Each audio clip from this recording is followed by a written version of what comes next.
Love using the gavel. Good morning, everyone. Good morning, ladies and gentlemen. Welcome to the TRPA Governing Board meeting of November 20th, 2024. It is now 9:48 a.m. And Mario, will you call the roll? Ms. Salding, Here. Mr. Aguilar, Here. Mr. Bass, Here. Ms. Conrad Seda, Here. Ms. Faustinos, Here. Ms. Gustafson, Here. Ms. Hayes, Here. Ms. Hill,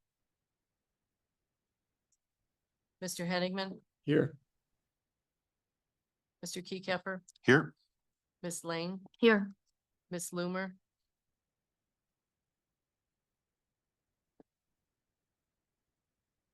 Ms. Loomer, can you hear us?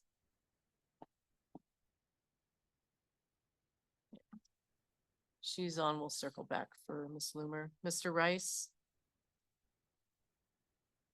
Mr. Settlemeyer, Ms. Williamson, and Ms. Loomer.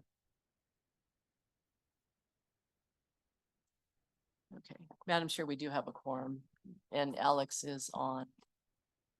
Thank you. Appreciate that. We will now move on to go over the remote and in-person meeting rules for the day for members of the public who are joining us remotely. To observe the meeting, go to trpa.gov and under the calendar header, click on Governing Board Hybrid Meeting for November 20th, 2024. There you will find a link to the public webinar hosted on Zoom. To address board members directly with your comments, raise your hand in Zoom by clicking Raise Hand at the bottom of your screen at the appropriate agenda item. With your hand raised, you will be unmuted by TRPA staff and have 3 minutes to address the board. If you have used the dial-in numbers to join us by telephone, you can dial *9 to raise your hand and be unmuted. And for items that are agendized as information only, we will hear public comment during the general public comment period at the end of the meeting. For items agendized for action or possible action, we will hear public comment before the board takes any action. To remote board members, and we have several today. Thanks for joining us. If you wish to speak, please also raise your hand in Zoom and you will find the hand icon on the bottom of your screen. And a reminder not to have use the chat box for any sidebar conversations and to mute your mic unless you were speaking to cut down on background noise. And finally, if you can turn on your cameras, those of you that are remote, we'd appreciate that if you are able. Members of the public who have joined us here in person, we'll ask that you raise your hand at the appropriate time for public comment, and you will be called to the front to speak. And board members who are in person, you can raise your hand or just get my attention and I'll call on you to speak. So with that, we'll move on to item 2 on our agenda, the Pledge of Allegiance, and I will ask Supervisor Lane to lead us today. Please join me. I pledge allegiance to the flag of the United States of America and to the republic for which it stands, one nation, under God, indivisible, with liberty and justice for all. Thank you. And now we'll move on to item 3, and this is approval of the agenda. Are there any staff changes to today's agenda? No changes, Madam Chair.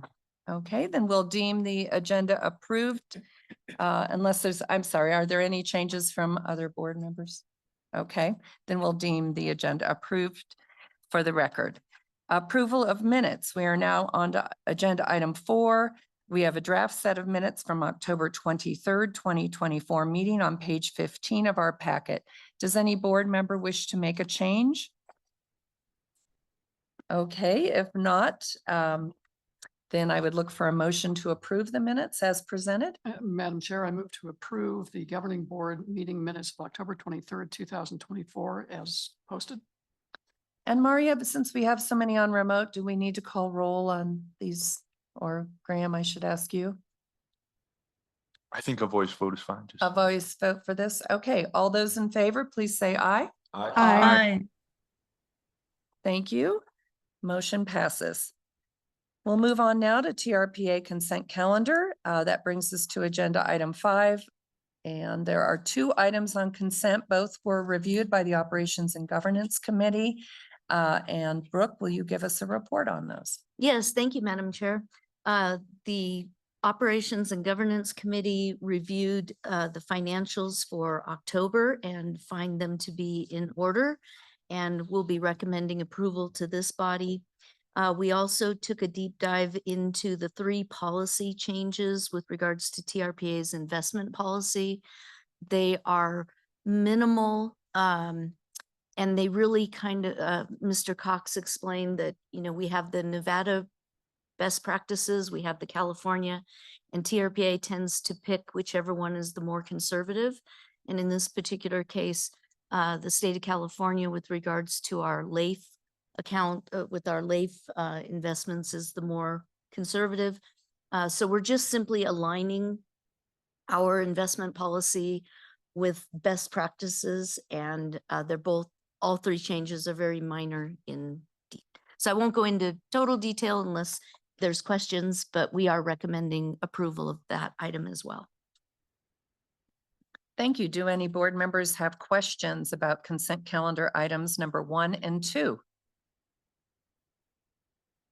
I don't see any hands raised here, and I don't see any online. I will go to public comment on this item. Are there any members of the public here in the room that wish to address us on consent calendar items 1 and 2? Not seeing any in the room. Do we have any hands raised on Zoom?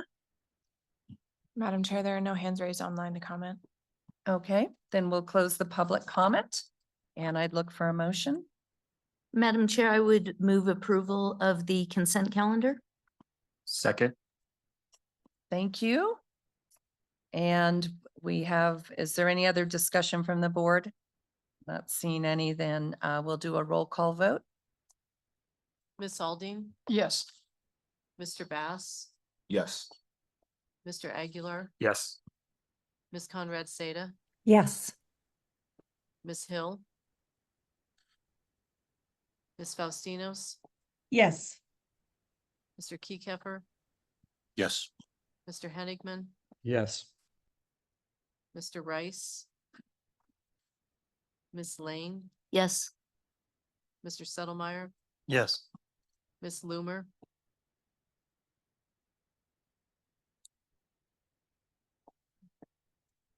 Ms. Gustafson, Yes.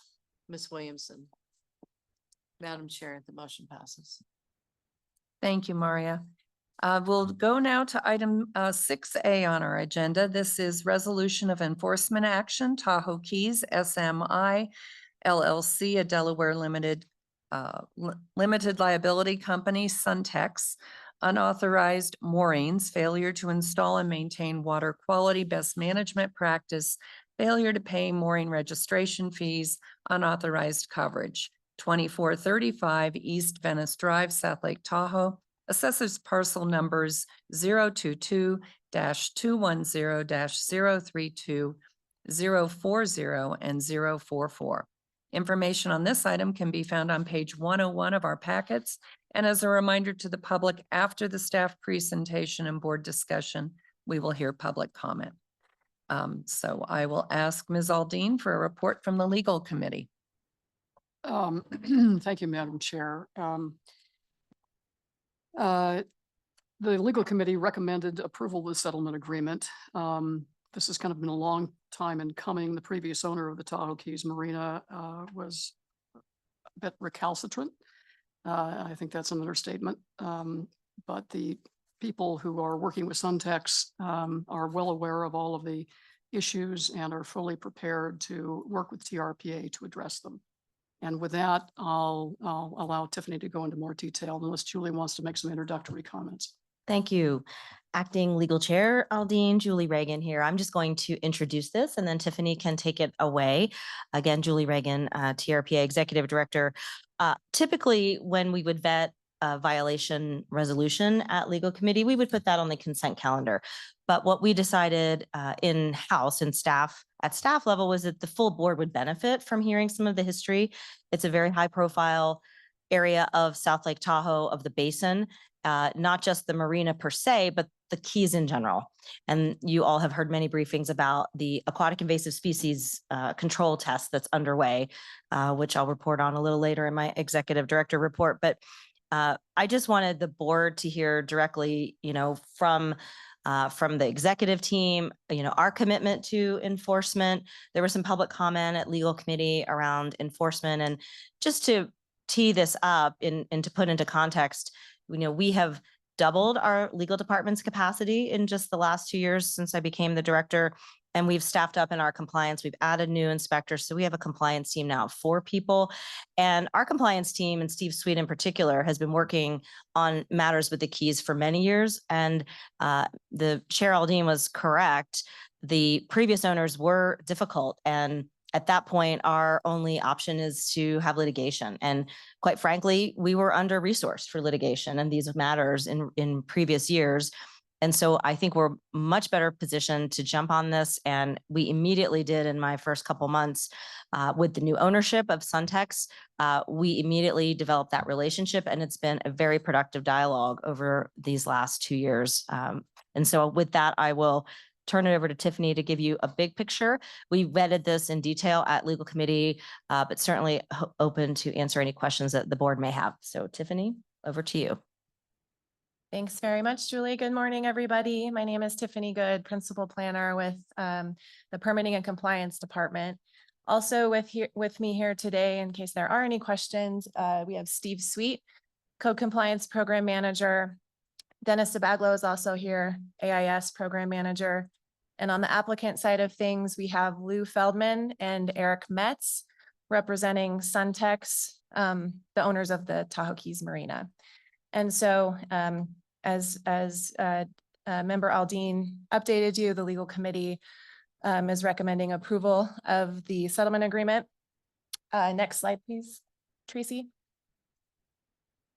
So I'm just going to give you some big picture context here. The Tahoe Keys Marina, most of you are familiar with it, but just in case you're not, located here in the South Shore, it's the area that's outlined in red. And so you'll see in this vicinity that there are areas outside of that outline that are not part of the marina.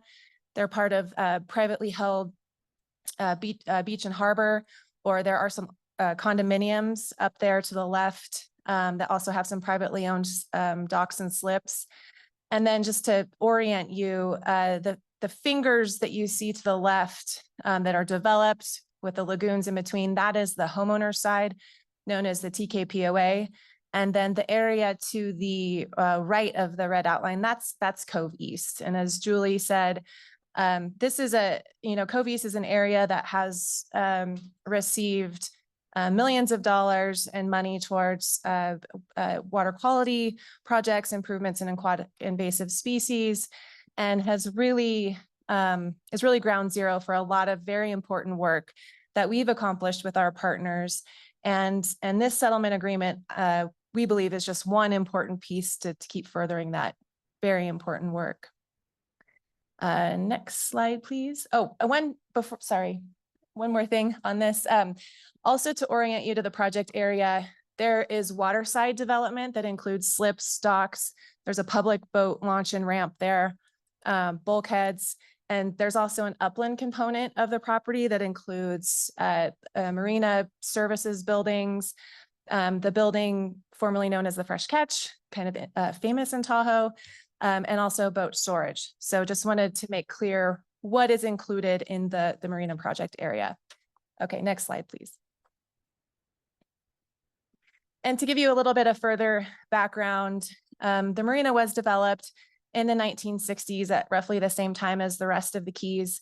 As we talked about, it is adjacent to Cove East.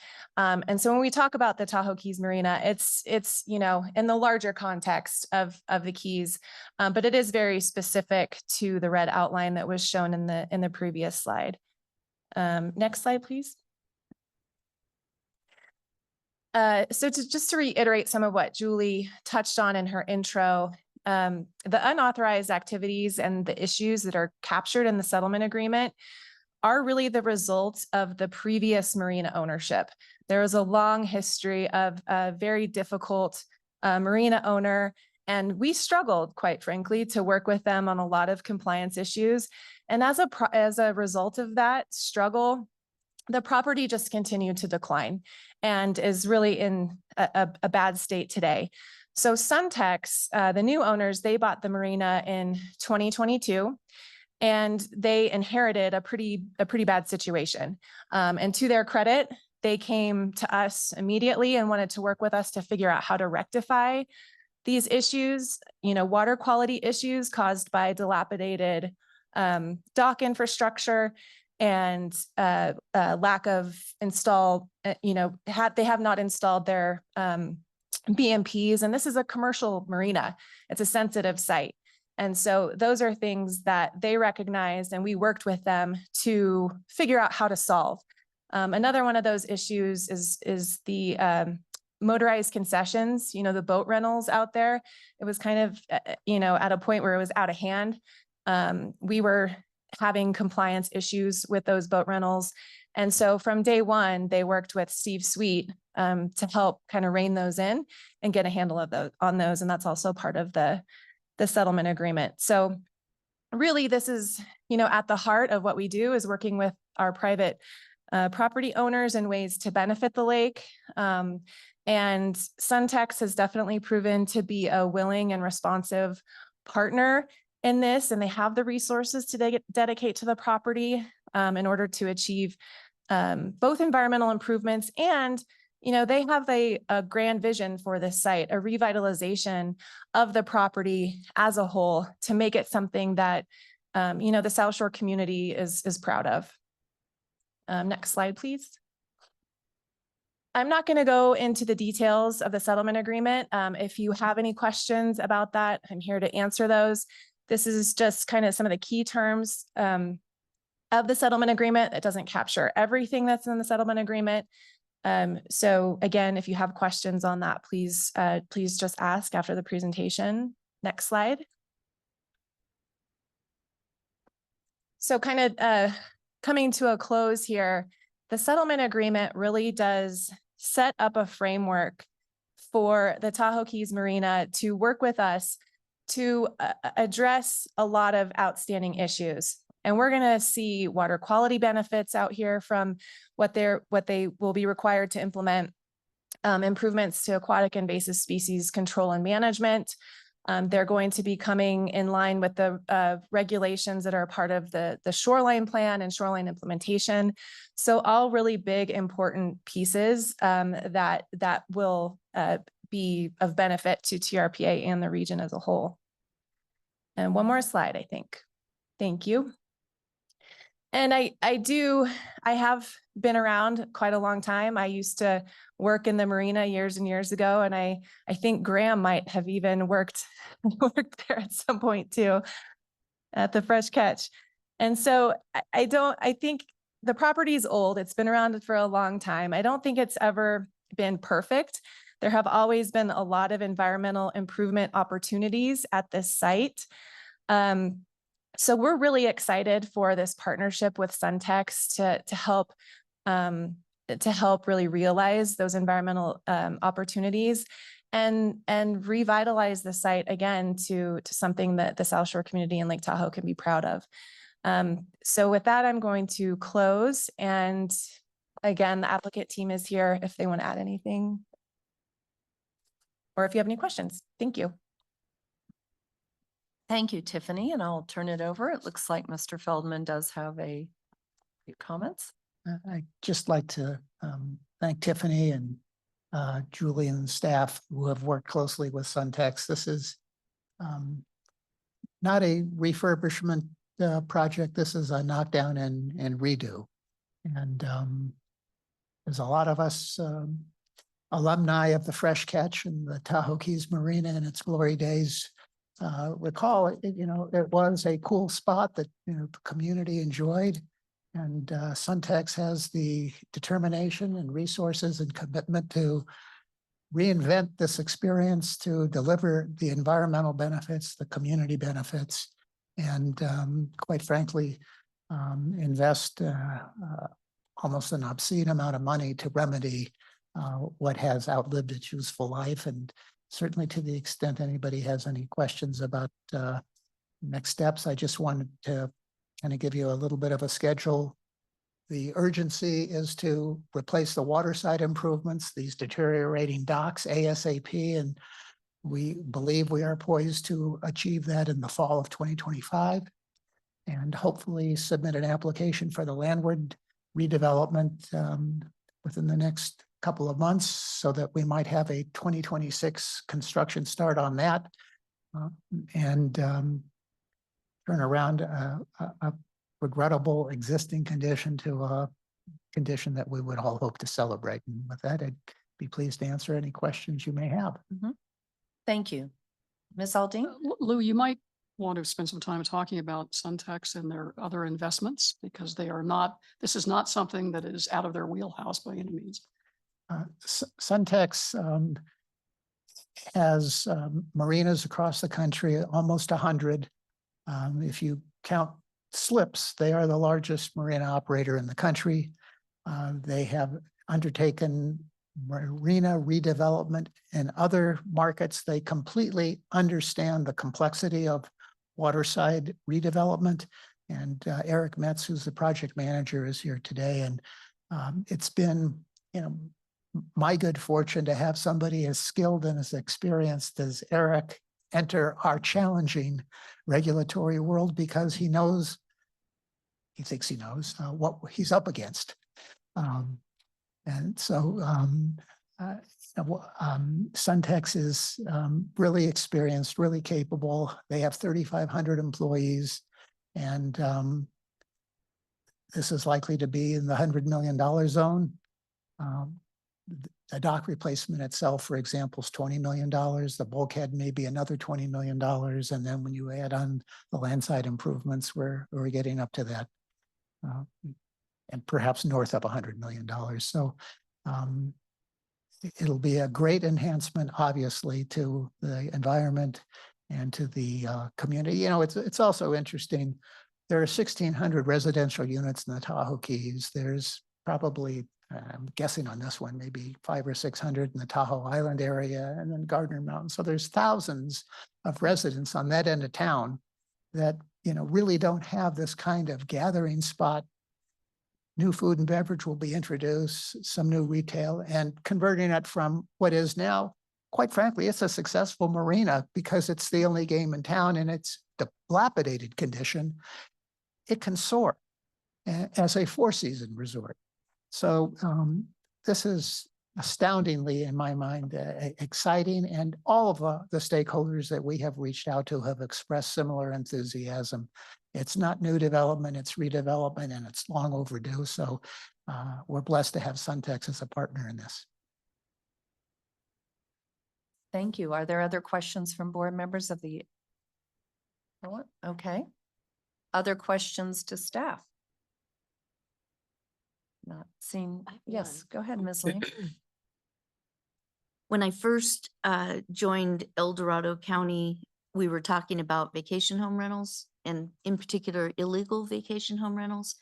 And it came out that the county consistently accepted the transit occupancy tax associated with illegal vacation home rentals, which was astounding to me. Now that I understand more, I understand how that happens, but kind of in that same vein, we have these 66 slips that were added at some point illegally, and we're going to be accepting the back registration fees for those, but we're not recognizing them as legal. So when they do this revitalization, are we approving the 305 slips? Part of I guess the short answer is potentially yes, that will be a board decision at that time. The 66 slips will have to go through a marina expansion application process. And so they will have to acquire the mooring allocations for those and then subsequently submit a marina expansion application. And so that would come to the board for consideration and potentially approval at that time. And there would be other, besides the slips, there would be other things like the motorized concessions. It would also be a part of that application. Okay, excellent. Thank you. Are there any other board member questions? Mr. Bass? Not necessarily questions, just more comments around, the city's perspective. I went and kind of went through the deck of the site. I think it's incredibly exciting for us. Again, as Mr. Feldman stated, this is really the biggest full-service marina on the South Shore, really almost anywhere on the lake. So seeing it brought up to the standard, I think is just such a positive for all of Tahoe, but definitely for the South Shore, and the very great environmental improvements, as well as bringing it into a Four Seasons resort. So we're very much in support of it, and really grateful for Suntex to step in. As everybody has known, the previous owners were very difficult to deal with. So this is a good move for South Lake Tahoe. Thank you. I'm not seeing other board member questions or comments here in the room, but I would like to go to our board members online. Do any of you wish to raise your hand and have a question or comment? I'm not seeing any. Okay. Then we'll go to the public comment on this item. If any member of the public wishes to address the board on this agenda item, please come to the podium if you're here in the room. And otherwise, those online, please raise your hand. Yes. My name is Deepak Sharma. Our family owns few properties in South Lake Tahoe, commercial properties. So, I had no intention to talk on this topic, but I heard the word dilapidation of a commercial property several times. And that is a reoccurring constant theme in the whole Tahoe Basin. Your policies have crushed this town's businesses, not the town, the whole basin. I don't believe in a middle income business or family driving an old beaten up car. They do so because they can't afford it. So I don't know. I see this as a case of one more business bites the dust. Okay.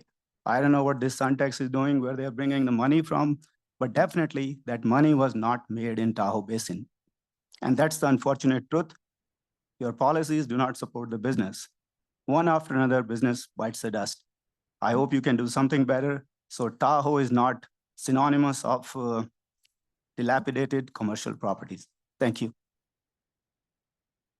Thank you for your comments. Are there any other members of the public in the room? If not, do we have any hands raised online? Madam Chair, there are no hands raised online to comment.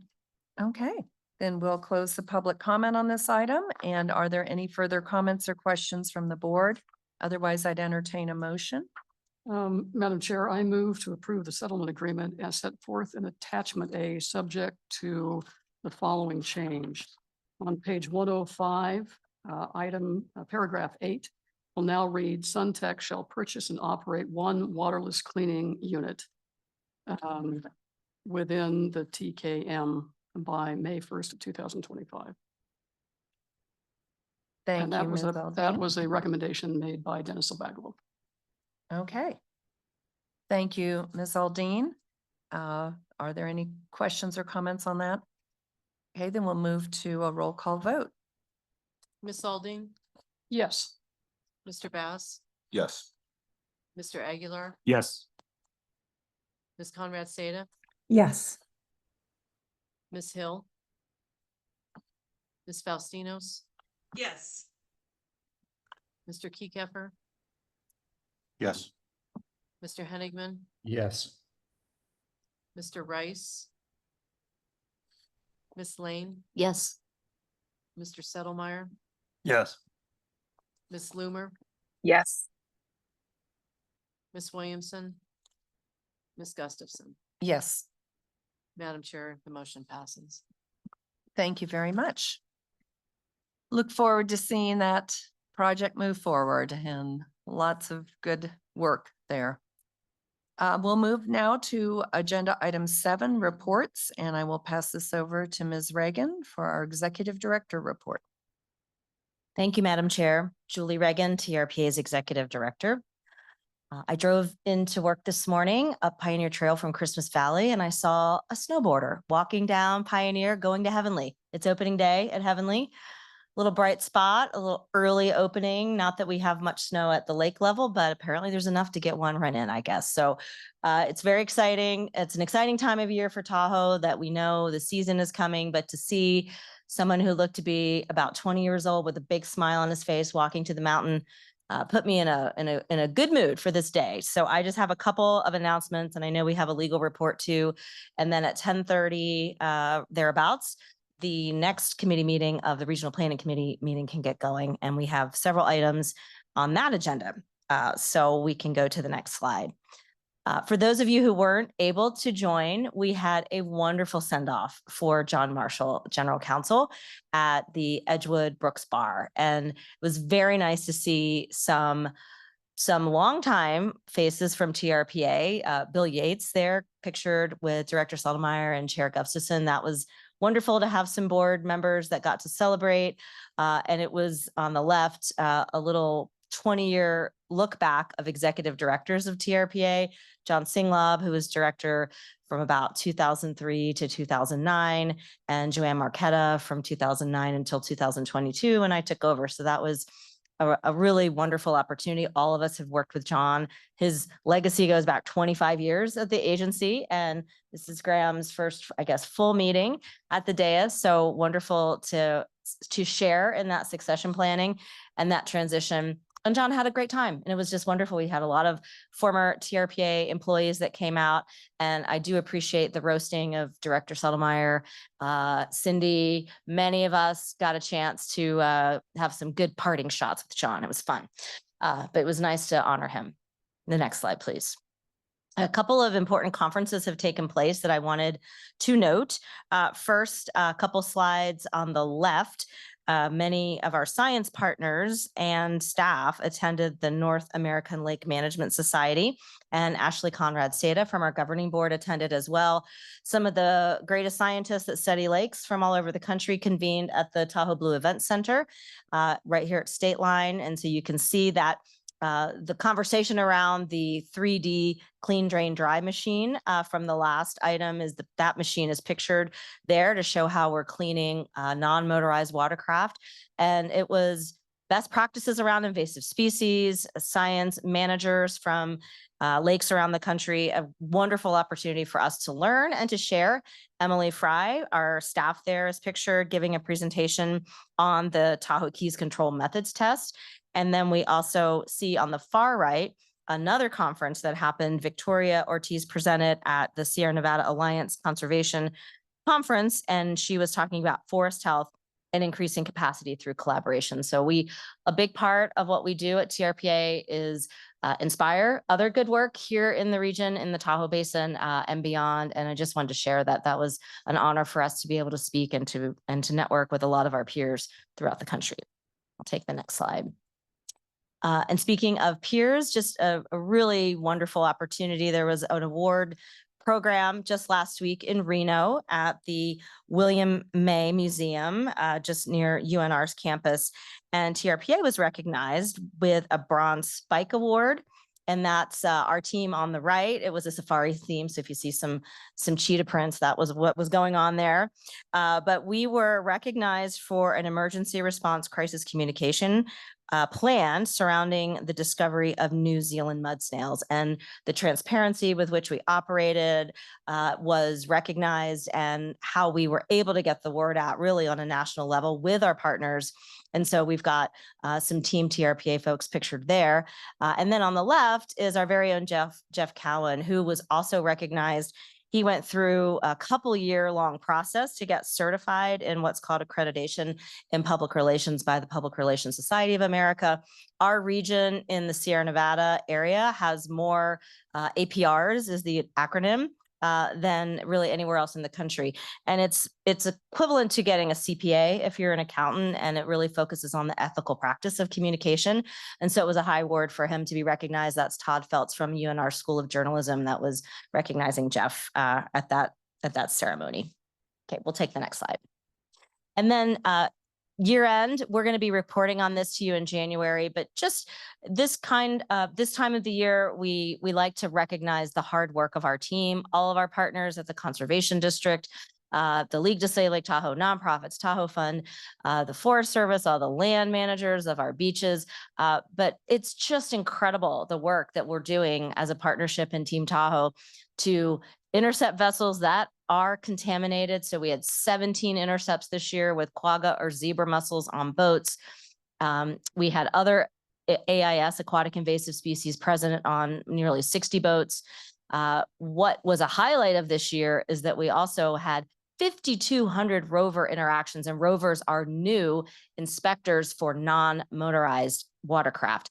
With the discovery of the New Zealand mud snails, we made a lot of policy changes, and one of them was to get out and be much more visible and aggressive in interacting with people with kayaks or stand-up paddle boards or any kind of non-motorized gear. So 5,200 interactions with non-motorized recreators just to educate around the threat of the New Zealand mud snail of any manner. And now we have golden mussels in the Bay Delta area. So we're on high alert for that.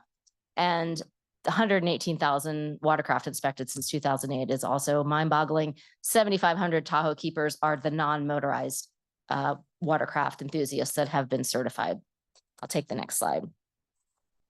I wanted to let the board know when we issue emergency permits, we kind of have an all hands on deck situation.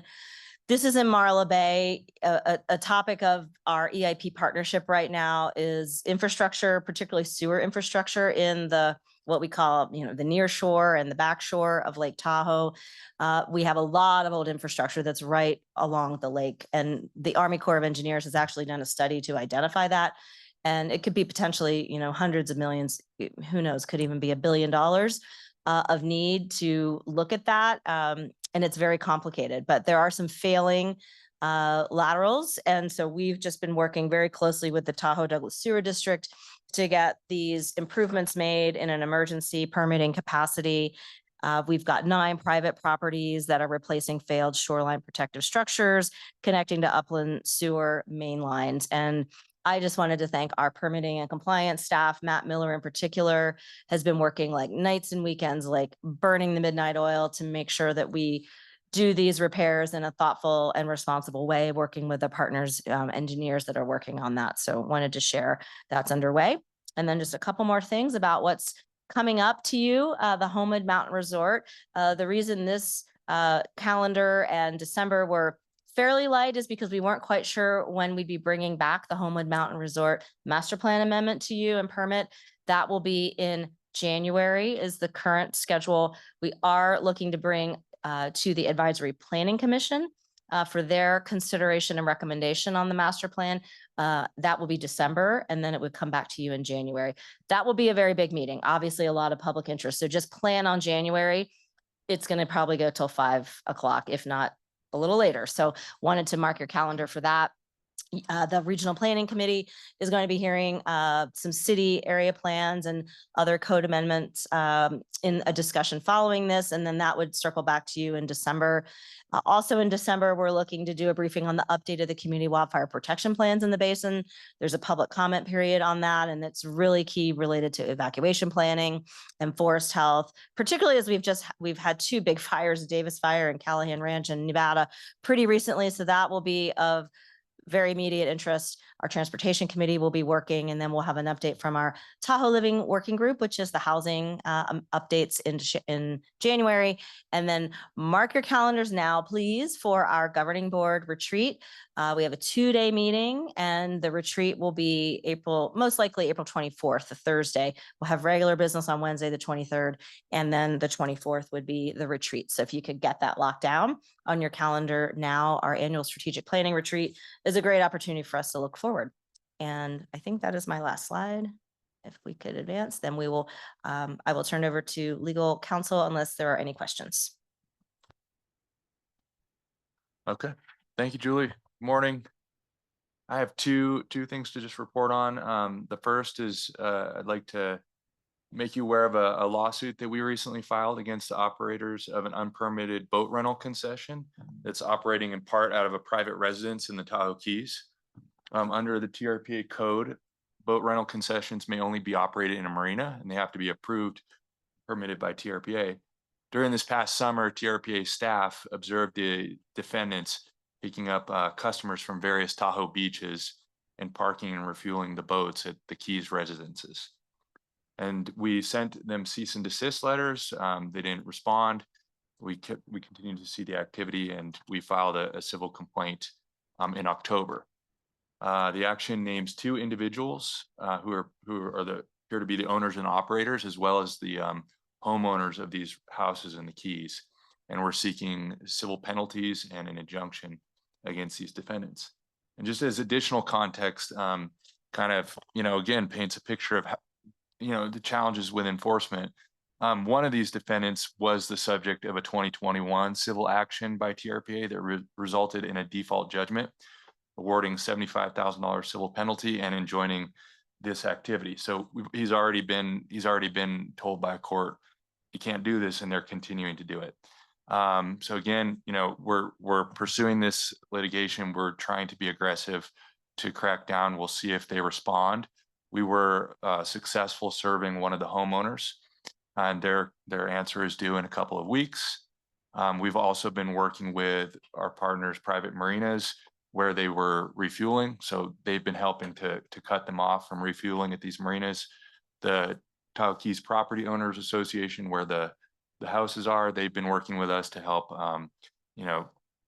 prevent that activity from the homes as well. And then the Forest Service, who manages some of the beaches, has been working with us to stop these folks from using the beaches to pick up their customers. So just want to let you know on that. And shoot, Secretary Aguilar stepped out on the other item I wanted to mention, because I think he was maybe going to be interested, and that's that you'll recall last summer we had a discussion about TRPA's open meetings practices and public records policies. And our legal team has been taking a close look at those issues, especially comparing TRPA's rules with the state, the California and Nevada open meeting laws. And we do plan to package up an analysis for a future board meeting so that we can have further discussion on, on those issues and possible consideration of recommendations, possible amendments. It's, not a topic that we've agendized for discussion here today, but just a preview is that the initial analysis doesn't really result in us finding, hopefully unsurprisingly, that our procedures are very out of alignment with the state laws.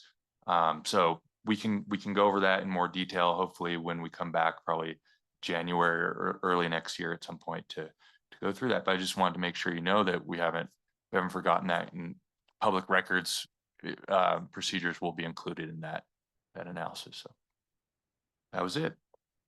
Thank you. And now I'll entertain questions from board members. Ashley, I think your hand went up after Julie's report and I failed to see it. So do you have a question? Yeah, no, I just wanted to comment to Julie that, I mean, it was nice to see the stats on all of the interactions with boaters on the lake. And I was thinking it might be nice when there's some additional time to do a short training for board members on the types of messages you share with folks out at the lake. So we can also be a source of information when we're recreating or, engaging with friends and family out on boats and paddle boards. Great idea. Thank you. Great idea. We'll do that. Any other questions or comments on either the executive director or general counsel report? Not seeing any. Hands go up. Okay, then we'll move on now to committee reports. This is agenda item number 9. Do we have any committee reports? I'm not seeing any. So then we'll move on to our final, I skipped over governing board member reports. I'm so sorry. Are there governing board member reports? I'm not seeing any others. I did want to give a report that yesterday our Board of Supervisors approved the village specific plan for Palisades, 850 condominiums and commercial retail spaces in the valley. Very controversial project. And we did approve it on a 5-0 vote. Many mitigations and additional above and beyond what our routine mitigations would be for a project of this magnitude. Significant efforts on housing, transportation, wildfire, and stream restoration were included in that. More to come on it, but I wanted to let the board know that it is the first project outside the Tahoe Basin that has been requested and has agreed to pay mitigation fees to TRPA to address VMT. This is a significant issue, I think, for a step forward in understanding that we are a region and we need to work regionally, and that projects outside the basin do impact in basin. But where does that line go? Was my question I left everybody trying to think about. Is, yes, Olympic Valley, what about Truckee? What about Reno? What about where do we end that? And again, trying to work cooperatively with our various organizations and NGOs that are interested in solving transportation is going to take a regional approach. We can't do it just within the basin. So I think it was a big step forward. We'll see what follows in the future, but wanted to let the board know that.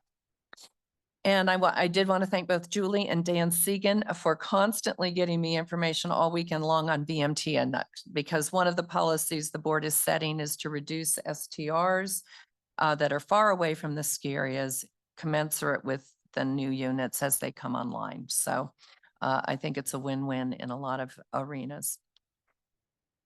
Are there any other board member reports? Okay, then we'll go to our final public comment period. This is an opportunity for the public wishing to address the governing board on any item on the agenda or items on the consent calendar that appeared today, or any items off the agenda. If you're interested in speaking to us, please come forward here in the room and raise your hand online to be called on. Good morning, sir. Good morning, ma'am. My name is Deepak Sharma. My family owns a few commercial properties in TCAP and TVAP. And actually it goes along with the previous topic about Sundex taking over a local business, which, fell into, eventually dilapidation and failure, because that's what they could afford. And it's a shame that one by one local businesses go into that category. None of the money that Suntex is bringing was made here in Tahoe. One after another, local business is failing. And I'm talking about business. I'm not talking about big homes in residential areas and whatnot. I'm talking about commercial corridors, going into dilapidation and eventually failing, getting out of, and then someone buying them for pennies on the, dollar. And this is a result of your decades-old policies. It's just, I related to a person on oxygen whose oxygen supply is throttled, so he can hardly breathe. You just, enough oxygen that doesn't die, but not enough to live a proper life. And as it relates to TCAP and TVAP, they're very, very small, incentives for some investors to come and invest here. This region needs billions and billions of dollars in commercial areas. I'm not talking again on residential, okay? Along the way, it's been already 2 years. I don't know, they've been massaging these amendments and been reviewed through various levels of bureaucracy. Some people, they have their own agenda, and there are all kind of agenda. None of them is to support the business. Okay, business, they just fall, they would drive up and down and look, oh, it's eyesore, blah, blah, blah. But nobody does nothing to support the business here. Okay. Along the way, these amendments, some bureaucrats brought in their own agenda, try to block the smallest, very tiniest of incentives for the developers to do something here. And you need billions of dollars, no government money, no grants can ever fix this problem. You need jobs here. South Lake Tahoe, 2 opportunity zones defined as areas where poverty level is 26% compared to national average of roughly 13%. So on average, South Lake Tahoe in California, prime Tahoe tourist destination is 2 times poorer than the national average. Add into in Alabama, Kentucky, Kansas, Mississippi, whatever, average, this area is poorer. Why? The policies don't support business.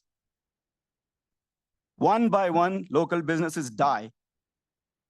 I hope anything that is done to give tiniest of incentive, support the business here, you give their thumbs up to support that and not come in the way. Thank you very much. Thank you for your comments. Anyone else here in the room would like to address the governing board?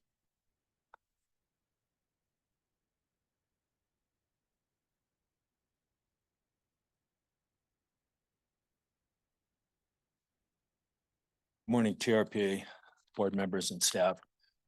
I'm here again to request a reevaluation of the IPE score assigned to my vacant parcel based on new verifiable information that reflects its true environmental characteristics without creating a policy precedent.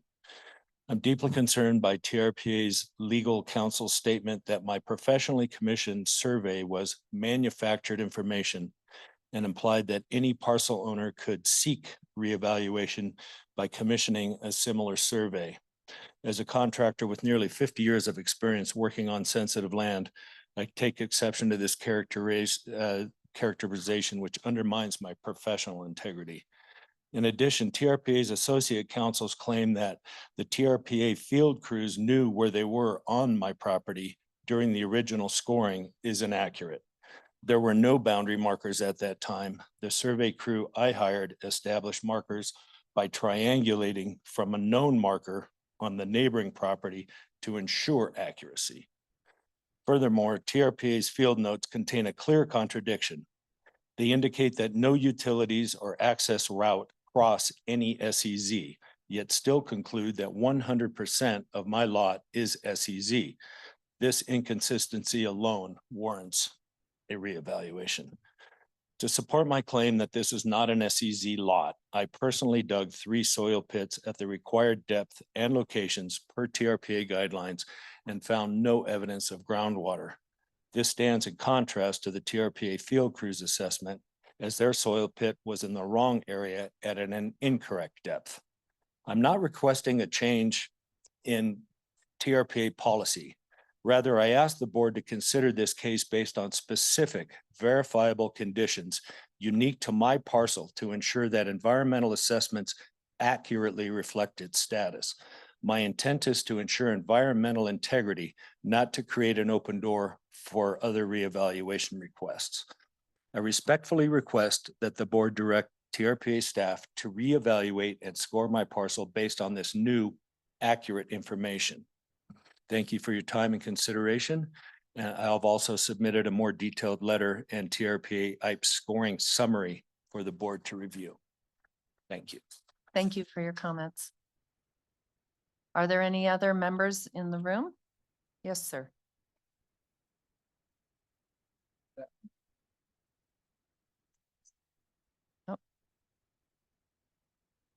Good to see some familiar faces. I'm a 45-year resident of South Lake Tahoe, and I happen to be a neighbor of Mr. Wendell. We've been friends, ski partners for 45 years, I guess you could say.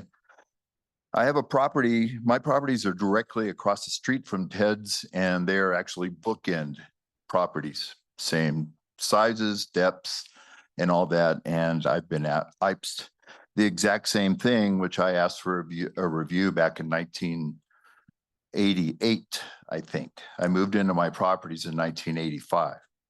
My lot was, of course, cleared, the lot next to me for a building in 1969 because they knew the sewers were coming through. And I've learned some things about topography on my mountain, and I was the manager director of all water and sewer operations for South Tahoe PUD for 39 years.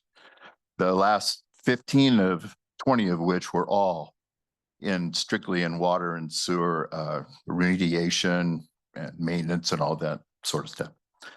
So the sewer lines that were put in our neighborhood in 1968 were 2 feet wide, 13 feet deep, going all the way up our street from F Street up to where we call H Street Tank, which is automatically an elevation difference of about 100 feet or so. There was a compacted wall right in the middle of the street, all the way up. In the late 80s, a lot of these people are all gone now. They're, of course, in heaven or somewhere. Art Peterson did water lines 6 feet deep, 8-inch lines up to our H Street tank, which is up at the very top of the mountain there. All the topography must have changed in there because we knew certain events. When I moved into the neighborhood, my 1,100 square foot house was the biggest home in the neighborhood. I was surrounded by 5 cabins from people that owned them from the Bay Area to Folsom to back east.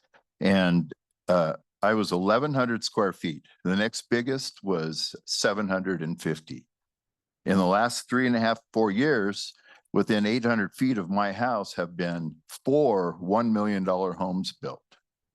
And I look around and I know all the water requirements and fire requirements and all that. And since I've been retired for 5 years, I've missed the opportunity to really judge those. But I'm here in support of Ted Wendell and his efforts. He's been a really good friend, positive member of the community, and he's trying his legal best to get this review to happen. Anyway, thanks for listening. Thank you for your comments. Anyone else here in the room? Okay, we'll move forward to any online. Oh, yes.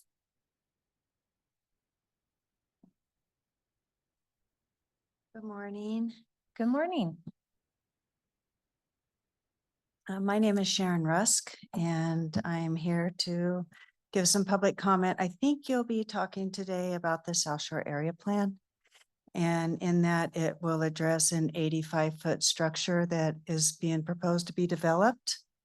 And I want to just talk about an 85-foot building and in the location that they are proposing it.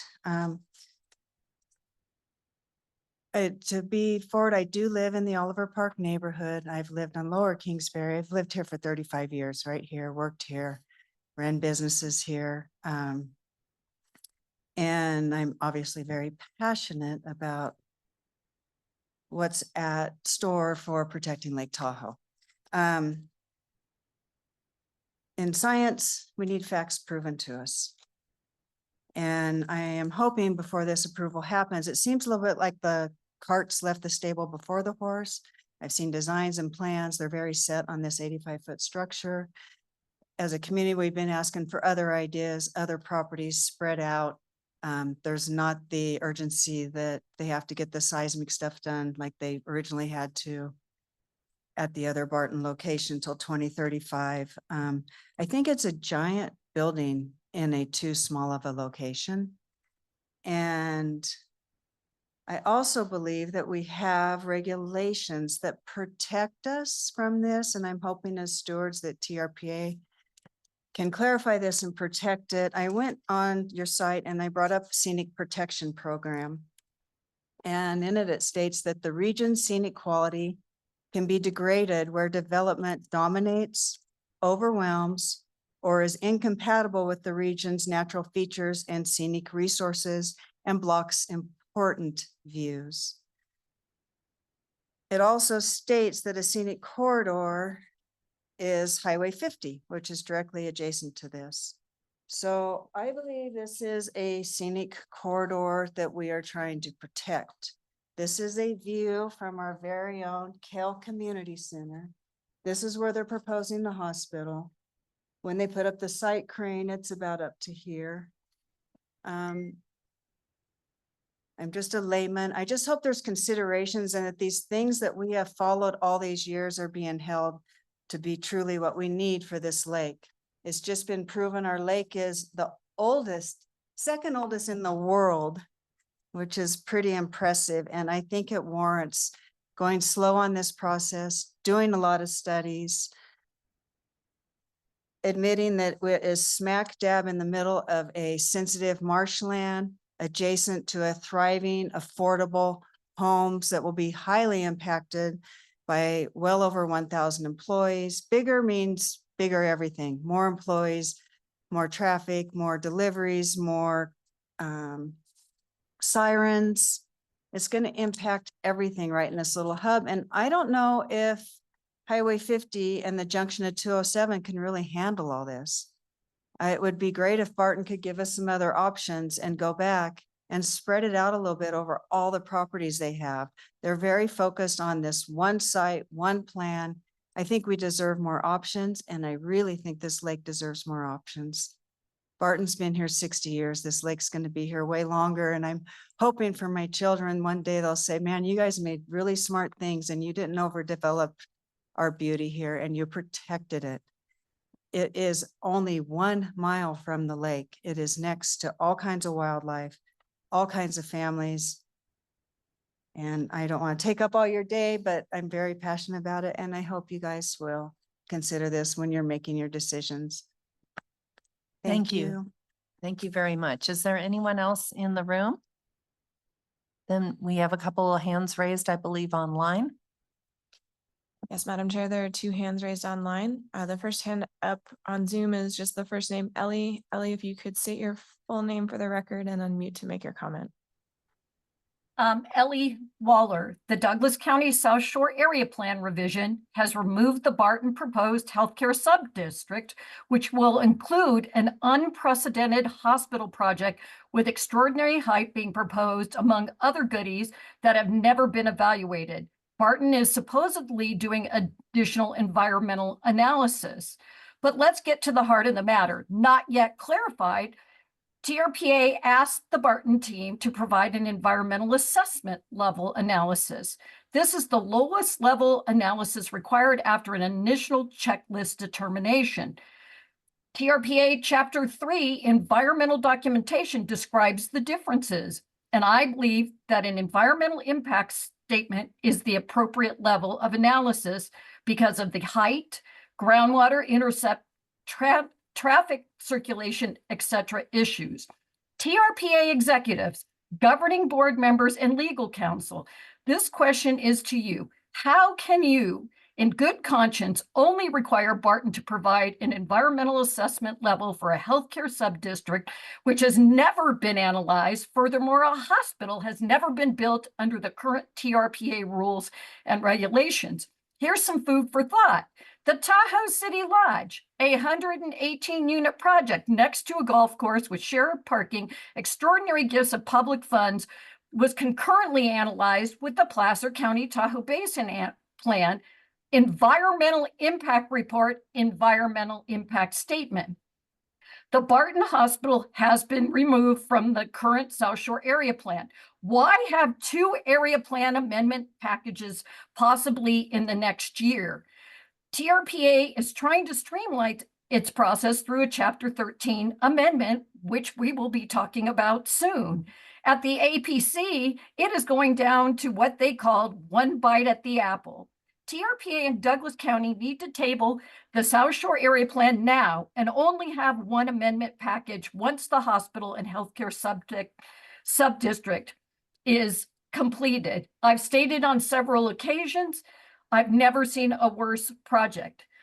I'm just hoping that you quit making a mockery out of this process. My second thing is, speaking of mitigations, Mr. Hester mentioned that the South Shore Event Center would be coming forward. It wasn't reported in the executive director's report today. There are many mitigations that will impact many things going on in the basin, especially if the VMT has not been proven to be met. And I don't believe they completed all the surveys from the 27-page errata. Hoping to see that come forward very soon.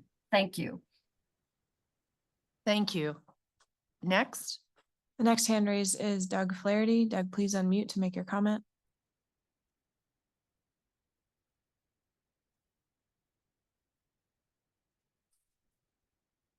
Doug, it looks like you're unmuted, but your microphone isn't picking up any audio.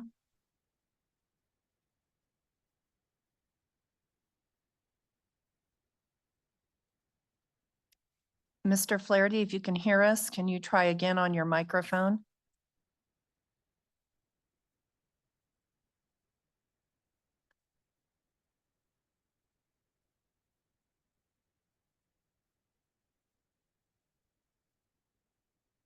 Mr. Flaherty, if you can hear us, maybe try muting and then unmuting again.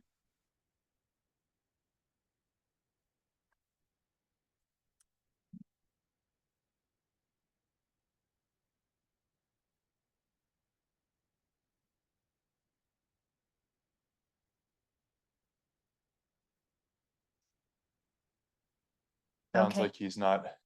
He's unmuted, but his microphone's not picking up any audio. Okay, Mr. Yeah. Flaherty, yeah, Yeah. You know, offer to Okay. put it in writing. okay. If you have comments to provide the board, please do so in writing. Apologize that there's technical difficulties. Looks like you've muted now. Can you unmute?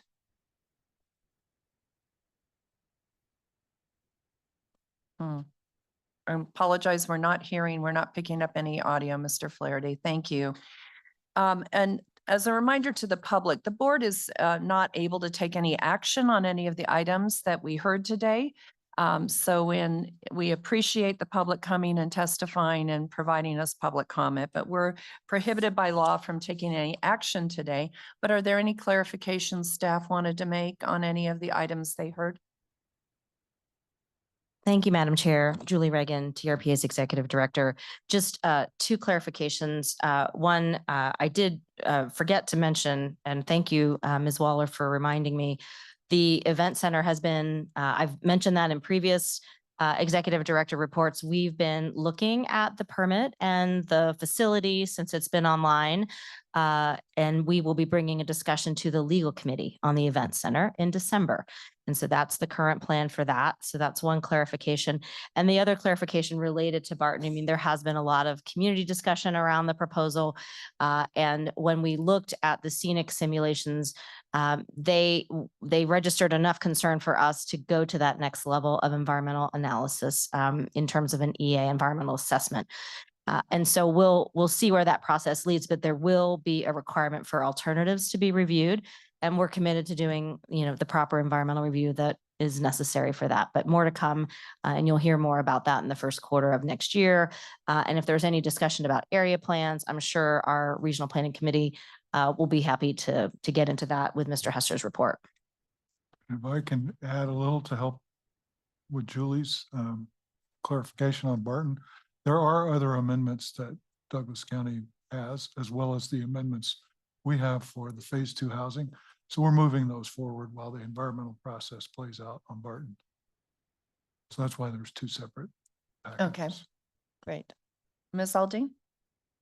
Graham, with respect to Mr. Wendell's situation, I mean, we never really concluded our conversation about whether or not there's any appetite to move forward with a reevaluation of our IPE system.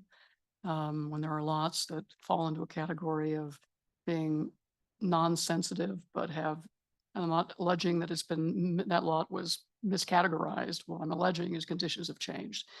And I know we didn't come to any conclusion at the last legal committee meeting, but where are we in terms of examining these individual instances where there appears to have been a change in conditions that might alter the scoring?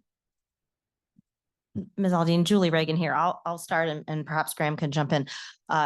Last month in the Executive Director report, I reported out that what we've agreed to at staff level is to look at the Placer County IPES line, but not to take a wholesale relook at the program. And then I'll let Graham speak to specifics related to this question because we're not agendized to get into too much detail here. Yeah, just reiterating that part, but as I recall, the appeal, we took action on that and it was denied.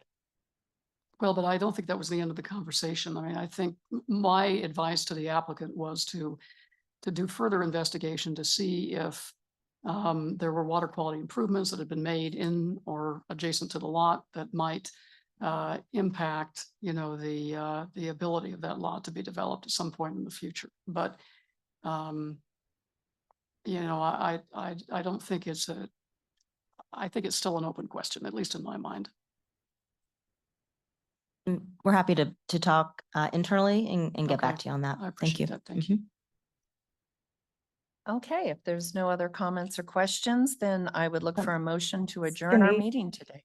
Cindy, Yes, can I? I'm sorry. Didn't No, see your I- hand. Go ahead, No Ashley. problem. This is Ashley Conrad Sater for the record. Yeah, and I just wanted to chime in on what Shelley was just saying too. I mean, I was thinking that it might be worth it to have the Tahoe Science Advisory Committee take a look at, at those IPES determinations and if there were any improvements or any information or science that we need to bring to the fore and maybe give us a presentation. But Julie, we can talk about that offline. I just think that, we did, I do recall that we did at the end of that discussion say we should have more conversation about this both internally and with the board. So, I just want to make sure we follow up on that, especially given these light meeting agendas the last 2 months. Thank you. Happy to bring that back.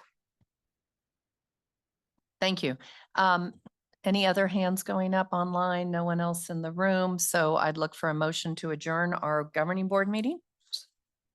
We have a motion. All those in favor? Aye. Aye. Aye. Any opposed? Any opposed? Motion passes. We'll stand adjourned at 10:59 a.m.